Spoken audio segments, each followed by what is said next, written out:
More details, should we, with the Business Secretary Grant Shapps. Quite useful, isn't it, that he's here this morning for us. It's part of your portfolio. Devastating for those involved.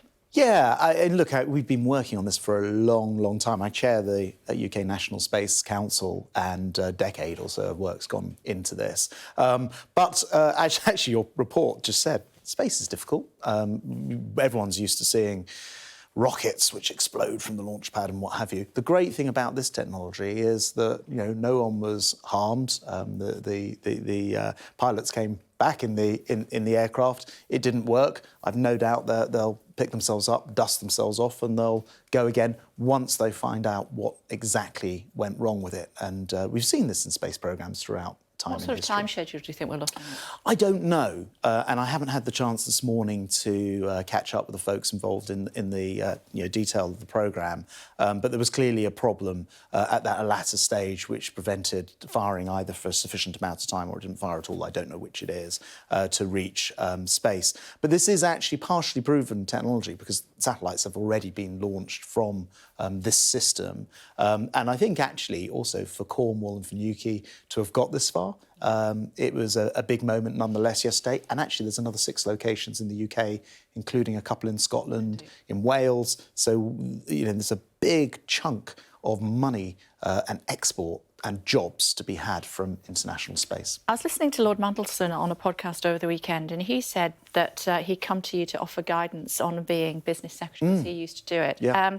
Was it a useful meeting? Yes, it was. And just so your viewers know, I actually met with all of my predecessors as far back as Lord Heseltine, Michael Heseltine, Mandelson, my immediate predecessors. So I've tried to meet with everybody who's been in this role. There are 1, 2 that I'm getting to, because I think it's really important to learn from the past, find out what has worked, what hasn't, make my own judgments on it. And for me, it's a part of settling into the job and doing my own research. He did also say as part of that podcast that the minimal level of service during strikes at planned legislation was unworkable.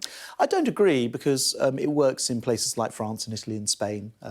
Germany, other places have minimum service, or in some cases with the NHS, safety type levels, which mean that if you call an ambulance, for example, you know that it will turn up if it's a heart attack or a stroke. I think it's really important. But we already know that, though, don't we? Because our workers have said that they will turn up. Yeah, so the problem we had in the recent strikes was that the Royal College of Nursing, that's the nurses, did make that agreement at a national level, so there was some guarantee. Unfortunately, the ambulance unions didn't do that last time round, so there was a sort of regional or postcode lottery. That's the thing we want to avoid, and that's why today I'll introduce minimum safety levels and service levels for key public services to make sure that we don't end up in a situation where people's lives are put at risk, whilst still respecting the right to withdraw labour and strike. Do you think that people who work in the NHS work hard enough? Because apparently it was suggested by the Health Secretary to a member of the Unite union, I believe, that they need to work harder if they want to pay. Yeah, I don't think that's actually a correct reflection. But I think what the Health Secretary was saying was the same as the things I was saying, perhaps with the rail strikes, which is thankfully through technology and modernisation, it's now perfectly possible often to do things much more efficiently in the past. And this is a challenge for the whole of society, public sector, and perhaps the NHS in particular, that we know there are always more efficient ways of doing things. And if you look at how our own lives have changed. You were just telling me you were reading a book on your phone, for example, something which 10 years ago you probably wouldn't have done.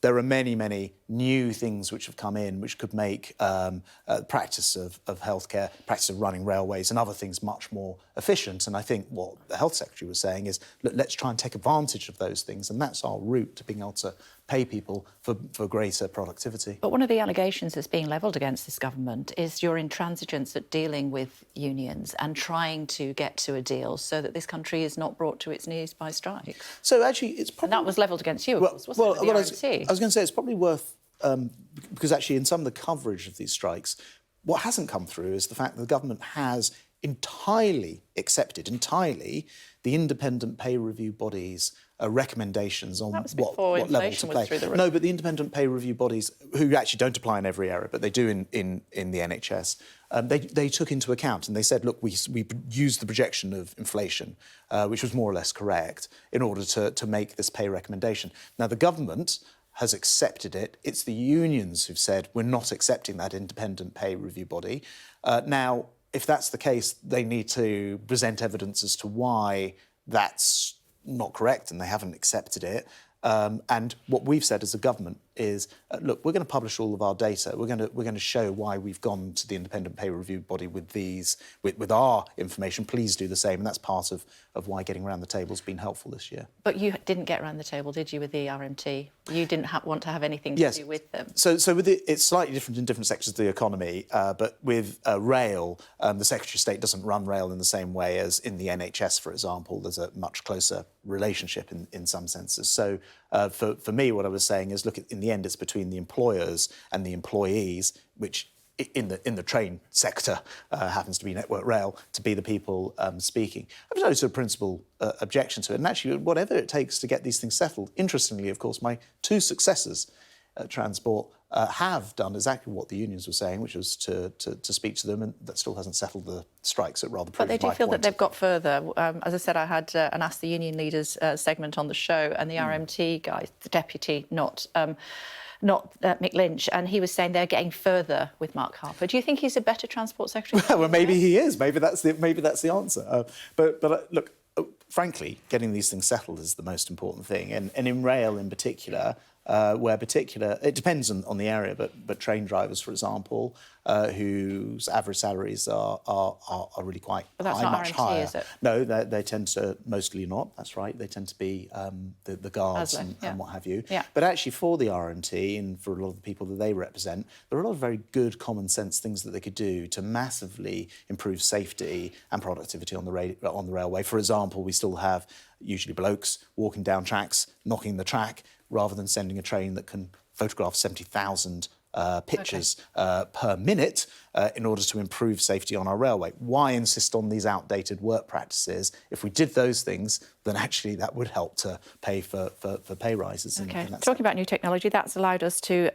delve into our Westminster accounts. You've seen it, of course, haven't you? I want to show our viewers what the situation is with yours. You've not actually taken that much money, really, in donations, but there is a challenge. I mean, you had a difficult transition between jobs when you first started as an MP. What do you think the boundaries should be for MPs and second jobs? Yeah, look, I think that it's important. Just by the way, I thought the work that Sky and others done was very good, and it's important that you have transparency. It's what sets us apart from other less democratic societies. So that's really important. Should MPs have second jobs? So, and on second jobs, I don't have any objection to MPs as long as they do their main work of being an MP, having an insight into the outside world, and I think sometimes that work can be very helpful. One of my colleagues, for example, is a nurse, others are doctors. I think those things can be very helpful, and sometimes industry experience is helpful. The main thing is that £2.8 million for Theresa May. Can she earn that sort of money and still be a good MP? Well, actually, I think the answer is simply yes. I think she's actually one of the most effective, and everyone would say this in Parliament, one of the most effective constituency MPs there is. Obviously, in Theresa May's case, she's been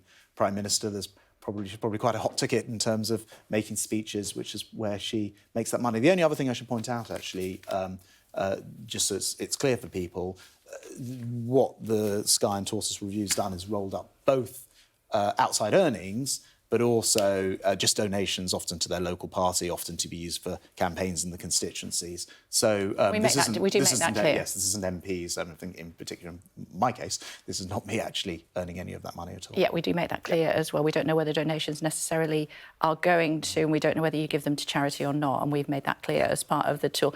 We're out of time, but will you be reading Spare on your phone? I fear, with pressure of work, it won't be my first priority. But it's great that you guys are. I mean, we can get this all from you. Rather than what having Harry's to watch. Up to? Look, I follow the long-standing convention that cabinet ministers just don't get into commenting on the royal family. Thank goodness. We can leave it to them. We can leave it to them and to the media. But obviously there's a lot going on there, and I think that it's not helped one bit by cabinet ministers commenting on it. OK. Happy New Year. And same to you. Thanks for coming in. Thank you. Much appreciated, as always. Thank you.